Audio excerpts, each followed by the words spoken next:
All right, we're gonna go ahead and get started as more and more participants trickle in.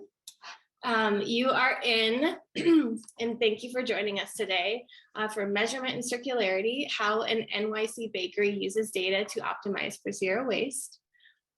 I'm Emily Jackson. I also go by MJ. I'm a client services specialist at Foodprint Group, where we help food and hospitality businesses eliminate waste through our zero waste programs and then provide online tools to measure the environmental impacts of waste reduction and recycling efforts at those locations.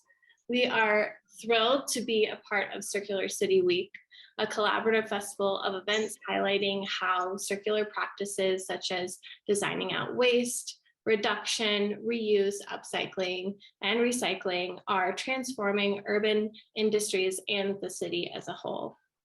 I myself don't live in New York City, but Foodprint Group is based out of Brooklyn, and the folks we're talking to are, I feel like they're considered New York natives at this point. So, so before I dive into our session, we have some quick Zoom business to go over. One, this session will be recorded and the recording will be available on our website, foodprintgroup.com, and we'll follow up with that link.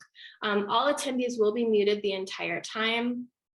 But you can share any questions that you have during the presentation in the Q&A feature, and then we'll also have some time at the end of the presentation for any questions you have. This is an informal conversation, so please engage with us if you have something you want to ask, if you have a comment, please just post it in the chat or post it in the Q&A rather. We won't be presenting visuals today, but do check out our website to learn more about our zero waste programs and performance management tools that we offer. And then I will be posting a link to our waste tracking app, Trax, in the chat, which is a good foundation for today's conversation. So let me go ahead and do that now, and then we'll get started. All right. So onto the webinar. Today's representatives from our beloved NYC Breads Bakery will join us in the discussion of best-in-class waste tracking and measurement practices that have been implemented across Breads 4 locations. This session will reveal and review the importance of the methodology used to collect waste diversion data and how Breads data comes together to tell a story of their carbon emissions and social impacts, and the team's zero waste efforts and uncover opportunities to improve in the future. I'm going to now introduce our panelists, first starting with Justin.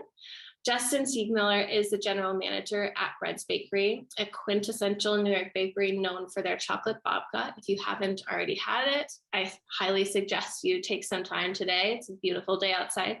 Go try some. They're also known for their sourdough breads and delicious pastries. Justin has been with Breads since 2013, which says something great about the company and him. He brings many years of food industry experience to the Breads team.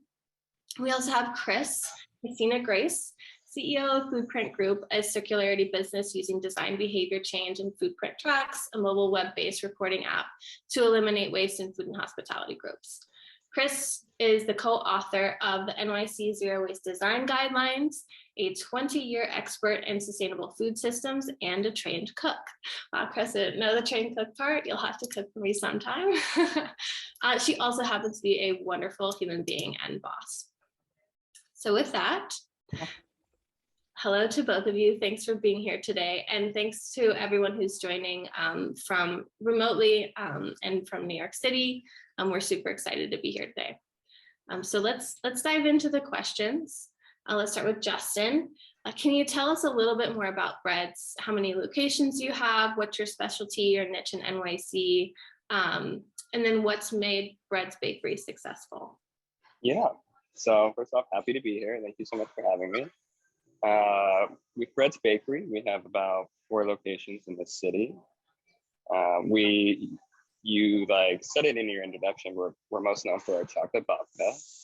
I think that's what's really made us given our little niche in the city. A lot of people see the Seinfeld episode. It's babka. We have chocolate babka. We have cinnamon babka.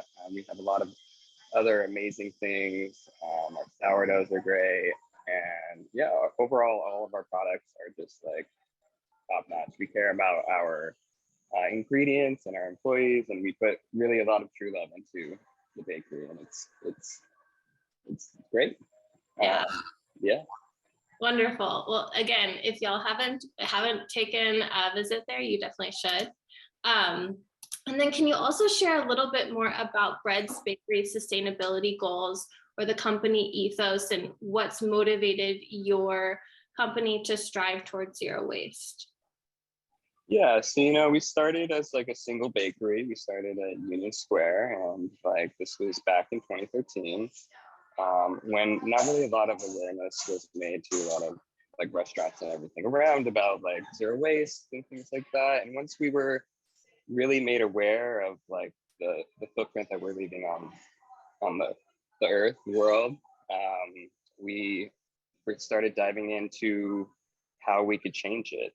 We don't really want to view ourselves as like somebody like who's changing it, because we think that we should have been this way to begin with. And like the more we grow, the more we like strive for zero waste. And we think that like everybody else should strive for it as well, and that we want to be more of an example and not necessarily a leader. And because we think everybody should be on this, and we think that it's really our job to do the best we can to be zero waste and to leave as little of a mark on the earth as possible. So I love that. Not necessarily consider it crazy leadership to strive towards zero waste, but just doing the work that everyone should be doing. Exactly. Setting a Yeah. good example to do what needs to be done. So I love that. So Chris, can you explain a bit further about Foodprint Group's zero waste programs and performance management tools and resources? And then maybe touch on how Trax, the Foodprint Group waste tracking app, differs from other ESG tracking tools. Sure. First, I want to thank everyone for joining us, and MJ for hosting, and Justin for sharing lots of stories from the trenches. We're very lucky that we have been working with Breads for so long. We started with Breads in 2018 at the very beginning of the year with an audit, which is really appropriate because it just means since the start, data has been at the core of the work with Breads. So our zero waste program has been developed, as MJ said, for food and hospitality businesses.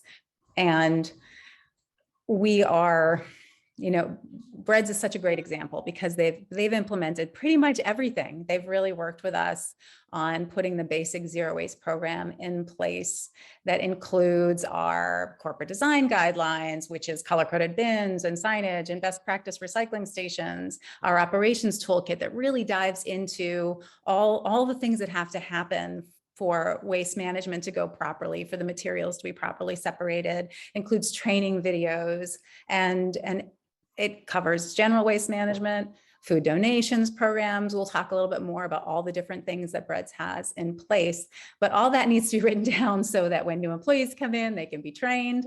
And then finally, we are tracking waste every day at Breads using our Foodprint Trax tool, which we'll kind of dive into a little deeper here. But Breads has also taken on sustainable purchasing work with us to really look at the single-use items they're purchasing. They want to get rid of them all. They would love everything to be reusable. They know some instances they're still needing to offer disposable cups and dishware to customers, and they just want it to be as sustainable and compostable as possible. So we've been able to really dive in there with them. Now, Trax differs definitely from other ESG tools because it's not really an ESG tool.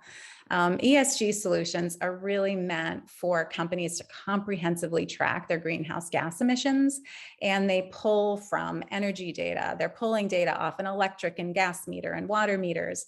Now, Trax really is a meter. for your waste. We just also happen to provide greenhouse gas information as added functionality, but we are just really trying to get our clients to be able to understand how much materials they're wasting every single day, so that they understand a baseline of how much waste they're diverting from landfill today. Most of our clients really do want to head towards zero waste, which is technically 90% or better diversion from landfill. We want that to be 100% someday.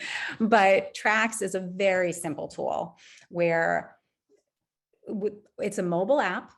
It's iOS and Android friendly, and it's very visual, where clients are able to just use units. So a clear bag for recycling, a black bag for trash, a 65-gallon tote for organics, whatever units are being used right now for waste management, they can track in our system. Some of our clients, we have a couple clients that are actually tracking how much each one of those units weighs every single day, but that's rare. Most of our clients are working with us to come up with a volume to weight conversion where the average trash bag weighs X, the average recycling bag, and this average is for a specific location, not a company and not in general for a type of restaurant. It's very specific to a place.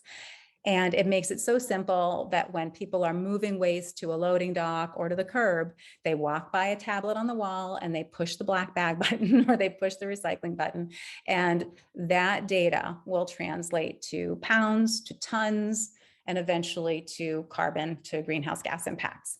So we are not an ESG app, but we collaborate with them. So we're really working with other ESG providers, and we can provide them raw data that they can include in their systems. Wonderful. That was a very succinct explanation of what. Well, and one of the things I should really note there is that we're collaborating with ESG companies like Measurable and Energy Star. We're working with Considerate's Conserve tool, hopefully very near term, and Greenview, which are ESG tools that we see a lot of in food and hospitality. But only one of the tools that we're working with actually tracks the greenhouse gas impacts of waste, because it's so new. Like scope 3 emissions people are just starting to figure them out. And waste is frankly much more complicated. You're talking about different material types. It's way more complicated than electricity or gas. So we are using the WARM model to understand the greenhouse gas impacts. But even when we come up with metric tons of carbon equivalent number, a lot of these tools have no place to put that. Mm-hmm. You can't track it yet in your ESG system. So we are seeing that. We expect this to change a lot over the next couple of years. But so sometimes we are the only way our clients have any understanding of the carbon impacts of their waste program. Sure. And we'll get into that a little bit later. So I'm glad you brought that up. So switching gears back to Justin, so Foodprint Group, Chris has already dove in a little bit and provided some background. We've worked with 5 Breads locations now to help each site move closer to zero waste. Justin, you've been involved in many of them. Not surprising, you do great work. And I guess with great work comes more responsibility, but you are a pleasure to work with. So we're lucky for that. Can you generally describe in your own words Bread's relationship or involvement with Foodprint Group? Chris did already mention we sort of develop a zero waste program, which includes employee training and operations and standard operating procedures to do a lot of the back end work and organization, bin inventories, bin maps, et cetera. But what has been your involvement with us sort of after launch? What's that looked like for you? Well, it's been an absolute pleasure working with you guys as well. We absolutely love working with you guys. I'd say like so back to like us setting ourselves up as zero waste. We are now, like, thanks to you guys, when we are looking at moving forward and opening new locations, we are very much like utilizing you guys and planning around and like actually designing the place to be zero waste thanks to your guys' work, and really helping us move forward with our initiative there. And like after we open, it's a lot of like maintaining, and we use Trax, which is amazing. We have meetings monthly where we do check-ins. We send you all of our data, you send us back, and really help keep us on track with our goals.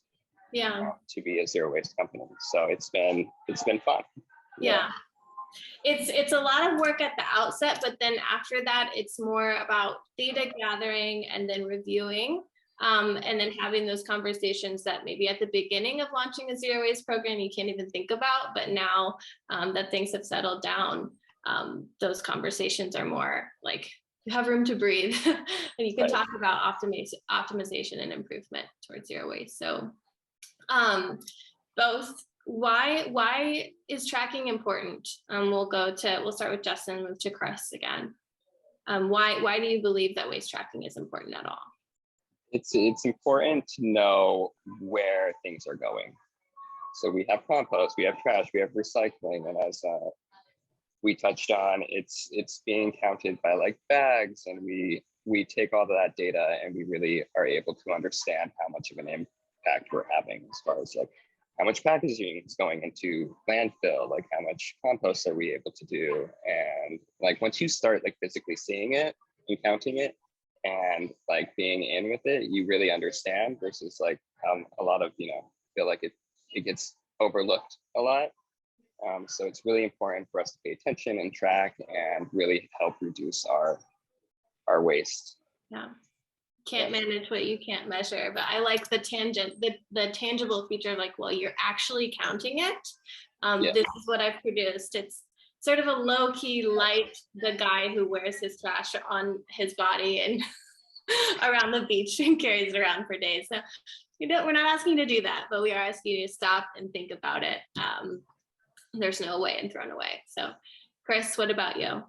It's so not a terrible idea though, to build that into our program. But there's no getting to 90% or better diversion if we don't know where we are now and we don't continually monitor it. We see our clients jumping up and then dipping down a little bit. One of the things I should mention is that we have a tool called Scorecard, where when our clients are not only measuring their waste every day, but they're also making sure that program components may stay in place. So if their waste numbers, if their diversion rate dips, they can look at their scorecard results and understand why and know what to do about it. Because it's not just knowing where we are, it's knowing, what's the next step to how we get to where we want to go. And I think particularly too, in our world, there's a lot you can do with Trax, but there's a lot of other things that need to happen too. And Breads is also tracking their food waste every day and inventory management. And it is super, super important. And Trax doesn't solve for that. And our clients need to know exactly how much food is being wasted. It costs money and they don't want to be spending, but it's also from a carbon and diversion perspective. Food waste is the heaviest stream. It's the most impactful stream when it comes to climate change. And so knowing how to reduce it is where we need to start. And that comes from a much deeper view of what's really going on. So anybody in a food business on this call, I hope you're tracking your food waste. And if you're not, we want to help you figure that out. So Chris, also building off of that, can you explain the way waste is commonly tracked in commercial settings, like restaurants or hospitality groups that we work with? I mean, basically getting into hauler invoicing and estimates, how that works. So if we're stepping away from the granularity around food waste, and going to the big picture of what we're trying to do with Trax and give you a complete comprehensive sense of how much of what type of waste you're generating and your diversion rate. Right now, a lot of groups are relying on their haulers to tell them how much waste they're generating. And most of our clients are not. So if you had a compactor for every single one of your waste streams and it's only your material in that compactor, your hauler can tell you how much waste you have by stream, if it's properly separated. But most of our clients are either tossing things in combined compactors, or they're putting things out on the curb, or they're sharing 1 yard, 2 yard, 3 yard containers and other things. The hauler has no idea how much waste you're generating. They try to do very light audits when they set up a new program. And a lot of times they just they make an estimate and they charge you the same thing every month. And that estimate is all you have. And that is not your waste data. And so I think that our clients are really trying to understand what's happening in their places, and often are using the data they're collecting in Trax to go back to their hauler and say, you're charging me this much for trash and this much for recycling, but this is what I'm seeing in my stream and they're not aligned. How do we fix that? And it's really, really important, because if we are going to commit to getting to getting our recycling where it needs to be, to reducing our food waste. People need to be tracking, companies need to be tracking their waste, and not once a year through an audit, but all the time. Mhm. And you're not going to get that off a hauler bill. And Okay. most clients don't even have it. I mean, in most cases, the hauler's not providing that information. The client's trying to translate a volume to weight convert, like trying to look at their hauler bill and figure it all out. It's super complicated. Yes, even the sites that have have ESG goals and have a sustainability team will often see their waste bills across all of their sites, and it's incredibly difficult to decipher. And if they switch haulers, then there's a whole kerfuffle that happens as well. And I will say in New York City, it's slightly better than the rest of most of the rest of the United States too, because we can't, in areas that I lived, we'd never be able to request an audit from your hauler to begin with. So you might not have any data whatsoever. So Justin, can you describe a little bit more in depth Bread's current waste reduction efforts? So maybe not necessarily with Foodprint Group, but Too Good to Go, RLC, some personal or like site-based interventions that you've done to reduce employee waste, or the discounts that you have, those kind of things. Yeah, so we have a bring your own mug discount to help reduce cup waste. We work with Too Good to Go, which is a company that basically, like the name says it, it's like the food is too good to go to waste. So we sell these discount bags, and we fill them with everything at the end of the night. Everyone picks up the last hour before we close, and it really just helps get the food to like somebody other than the trash and get somebody to really enjoy it. And that's been a great program. We also do like rescuing leftover cuisines and House of Good Deeds, which comes and we donate all to like the shelters and everything around. They come and pick up whatever doesn't get sold. And we don't keep anything overnight. We always start fresh the next day, and everything gets donated and is put to like the appropriate place so that we are not wasting it. Yeah. Yeah. So what Foodprint does is we collect that donation data to put in our monthly diversion reports as well.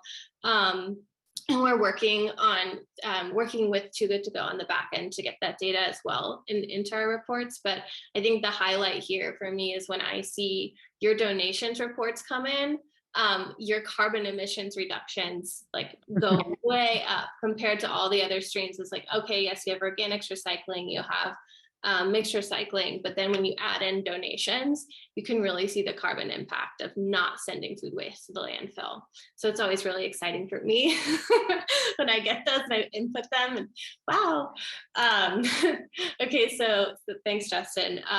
Chris, how has Foodprint Group— oh, I just sort of answered the question. You sort of answered. So I was just going to say, you answered the question I have on my list here, but I just want to add to that Breads has achieved zero waste in its flagship Union Square location consistently, and at Lincoln Center consistently, and is at 88% diversion at their brand new location in the Upper East Side, which is really spectacular. But they would not be there at that diversion rate if we were not tracking donations and all the food waste reduction efforts into that. It's a really big part. At Union Square, it was only about 6% of the total waste over the first quarter, but in the Upper East Side, it was 30%. And that's only because Union Square is such a large production facility. So there's more back of house organic waste, and it's heavy. But you just know that 30% for Upper East Side, if that wasn't in the mix, it would make a huge difference. And it's the most important, the reduction is the most important work that's happening on the waste management front. So good job, guys. It's really, really fabulous. We're very, very, very proud of the work that we're doing with Breads. Justin, what has been a program highlight for you along your zero waste journey? Maybe something that surprised you that you didn't know before, or and then I'm going to follow up with what's been the hardest piece, the tallest hurdle for you? Yeah, I think the best thing is just realizing that you can really just start anywhere, whether it just be like in the kitchen, you know, in front of house, we just adding compost, like taking a look at your purchasing. It's just really like, I feel a lot of people think it's a lot harder than it is. And don't get me wrong, it can be pretty difficult, especially with packaging and branding and everything like that. But it's you really can just like do anything to make your impact a little better. So it was a lot easier to like go into in my mind. It's like, oh, okay, so we can just jump into this and change this and let's look at that. And like we've done it at Union Square, we've done it at Lincoln Center, and we're gonna get there on the east side.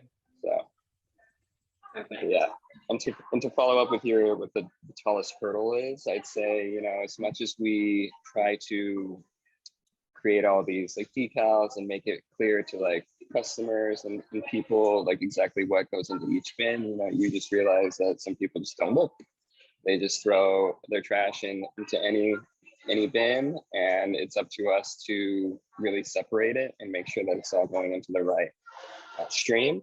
And I'd say that's the hardest, but it's not even like that bad in my mind. Right. You know? Yeah. The front, especially front of house separation and the confusion, it's sort of a ubiquitous problem that we can try to solve at our specific sites, but there's a lot of collaborative organizations working on that too, and brand manufacturers have a role to play as well. Thank you. It's been such a pleasure to learn a little bit more, even though I talk with you month to month from this perspective. So what is your advice to, I feel like you kind of already answered this, but your advice to other restaurant teams who want to take this on, both Justin and Chris, when I answer that question? Yeah, I just say start where you can.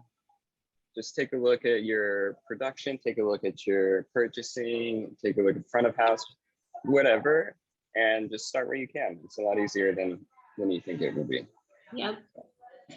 And Chris? I ditto. I mean, we're in New York City, so you're already required to separate your recycling and your compost. It's really, so much of it's about paying attention, you know, to what you're doing. So start really looking in those bins as you're separating, look for contamination, try to get it right. And the more you're looking, the more you're learning. And of course, track your food waste and your inventory management systems, because that's where you're going to have the greatest impact on the environment and your bottom line. I want to jump in because I see we have a quick question on GHG emissions and how we're measuring. For Trax, we're using the EPA WARM model with all its limitations. And we're also looking at some additional, adding some additional refed multipliers in there for different disposal methods for food waste, for different processing or uses, because we want to get more granular. We also want to, we're looking globally now because we're working with clients outside of the US, and WARM is not universally used. And so we're trying to just get to a place where we can calculate greenhouse gas impacts in ways that are generally accepted in our industry. And the conversation is ongoing because this is also new. And then we have another question for you, Justin. We absolutely love breads. What do you do with baked goods that aren't sold in terms of donations? I think we did answer that. They go to Good to Go. And then if they're not donated, they're composted, go to organics, recycling. And then what does Breads do to track how much each product is sold to potentially adjust how much it is making? So kind of looking at your waste and then maybe adjusting your production levels. Yeah, so we keep track of everything that is wasted or donated at the end of the night. I don't want to say like wasted, because we do donate everything at the end of the night. It is very rarely wasted, but we do count every item. We make sure we check it when we're doing our production, and we are, you know, follow the trends, everything like that. And we try to get it fairly spot on. And what is not there, we're constantly tracking and making sure that we have those numbers to adjust in the future. Awesome. That concludes the questions that we received in the chat. So thank you so much, Josh, for for being engaged with us. And we are at time. So thank you so much for participating, and thank you to the Circular City Week team for supporting this session and inviting us. We're going to send out a follow-up email to participants with a link to the webinar recording and links to the resources we mentioned. Feel free to reach out to us at info@foodprintgroup.com. I'll put it in the chat there with any additional questions you have that we couldn't get to. And if you have not, definitely head to Breads Bakery to try the chocolate babka. As I already mentioned, it's so delicious. So thank you all. Have a great rest of your day. Thanks so much, Justin. Really appreciate it. Thanks, Justin. Thanks, Thank you. everyone. Bye. Bye.